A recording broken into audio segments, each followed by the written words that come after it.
بسم الله الرحمن الرحيم يا أيها الذين آمنوا السلام عليكم ورحمة الله وبركاته. إن الحمد لله نحمده ونستعينه ونستغفره ونعوذ بالله من شرور أنفسنا ومن سيئات أعمالنا من يهده الله فلا مضل له ومن يضلل الله فلا هادي له وأشهد أن لا إله إلا الله وأشهد أن محمدا عبده ورسوله أما بعد. அற்பமான முதல் அற்புதமான வரை அனைத்தையும் படைத்து பாதுகாத்துக் கொண்டிருக்கும் அந்த வல்ல ரஹ்மானை போற்றி வந்தவனாக இந்த உரையை நான் ஆரம்பம் செய்கின்றேன். எனக்கு பேச கொடுக்கப்பட்டிருக்கும் தலைப்பு என்னவென்றால் சூனியம் ஒரு இணை வைப்பு. மக்களால் இன்று நம்பப்படுகின்ற சூனியம் ஒரு இணை வைப்பு காரியம்தான் என்பதை பல கட்டுரைகளை புரட்டியோ அல்லது ஆய்வு செய்தோ பார்க்க வேண்டிய அவசியமில்லை. அல்லாஹ்வை எவ்வாறு நம்ப வேண்டும் என்று அறிந்த ஒவ்வொரு முஸ்லிம்களும் தனது சுய அறிவை வைத்து இது ஒரு இணை வைப்பு காரியம்தான் என்பதை தெரிந்து கொள்ள முடியும். இது மக்களால் எவ்வாறு பார்க்கப்படுகிறால் ஒரு மனிதனை எவ்வித ஆயுதமும் இல்லாமல் கரத்தையோ பலத்தையோ பயன்படுத்தாமல் அவனது வியர்வை படிந்த ஆடை காலடி மண் தலைமுடி மாத்திரம் வைத்து வீழ்த்த முடியும், கை கால்களை முடக்க முடியும், கண் குருடாக்க முடியும், பைத்தியம் பிடிக்க வைக்க முடியும் என்று நம்புவதுதான் இதனை பல்வேறு பெயர்கள் கொண்டு அழைக்கின்றன. பில்லி, சூனியம், ஏவல், செய்வினை என்று பல பெயர்கள் கொண்டு அழைக்கின்றன. நாம் நடைமுறையில் சிந்தித்து பார்த்தோமேயானால் ஒரு மனிதன் இன்னொரு மனிதனை வீழ்த்த வேண்டும் என்று சொன்னால் நேரடியாக சென்று வீழ்த்த முடியும், அல்லது கரத்தையோ ஆயுதத்தையோ பலத்தையோ பயன்படுத்தினால் மட்டும்தான் முடியும்.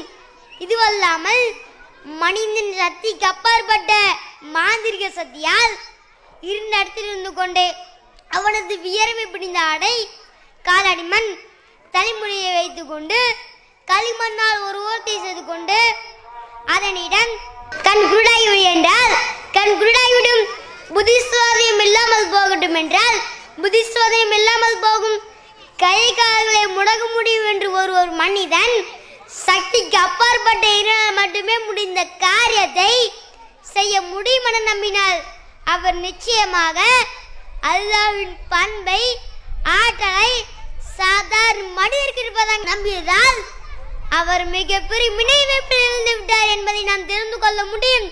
இதற்கு நாம் குர்ஆன் 9 பக்கங்களையும் புரட்ட வேண்டிய அவசியமில்லை. முஸ்லிம் என்று சொல்லக்கூடிய நம் அனைவருக்கும் திருநூறு சூறாவிலேயே அல்லாஹ் என்னை போன்ற சிறுவர்களுக்கும் புரிகின்ற பதத்தில் ரத்தின சுருக்கமாக அழகாக தெளிவாக குறிக்கின்றான். வலம் யகுல்லோ குஃபனஹத், அவனுக்கு நிகராக இணையாக யாரும் இல்லை.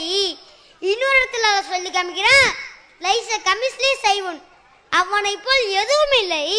அப்போ தன்னை முஸ்லிம் என்று சொல்லக்கூடிய ஒவ்வொருவருக்கும் அல்லாஹ்வை ஏனாதான் என்று நம்ப வேண்டும், வித்தியாசத்தை நம்ப வேண்டும். ஒரு களிமண்ணை பார்த்து ஆக என்று அல்லாஹ் குன்னால் மட்டும்தான் ஆகும். இது அல்லாஹ்வுக்கு குறித்தான ஆற்றல் ஆகும். இது அல்லாஹ்வுக்கு குறித்தான ஆற்றலை அவனால் படைக்கப்பட்ட சாதாரண மனிதருக்கு இருப்பதாக நம்பினால் இது தெளிவான இணை வைப்பு தான். இதில் எவ்வித சந்தேகமும் இல்லை. ஒரு மனிதன் இன்னொரு மனிதனை வீழ்த்த வேண்டும் என்று சொன்னால் ஆயுதத்தையோ கரத்தையோ பலத்தையோ பயன்படுத்தினால் மட்டும்தான் முடியும். சூனியத்தால் யாருக்கும் ஒருபோதும் எந்த தீங்கும் தரவே முடியாது. அல்லாஹ் தமது திருமறையிலே தெளிவாக குறிக்காட்டுகின்றான், சூனியக்காரன் எப்படி வந்தாலும் சரி ஒருபோதும் ஜெயிக்கவே மாட்டான். இதே வாசகத்தை குர்ஆனில் ஒரு இடத்தில் மட்டும் இல்லை, பல இடங்களில் எல்லாம் தெளிவாக குறிக்காட்டுகின்றான்.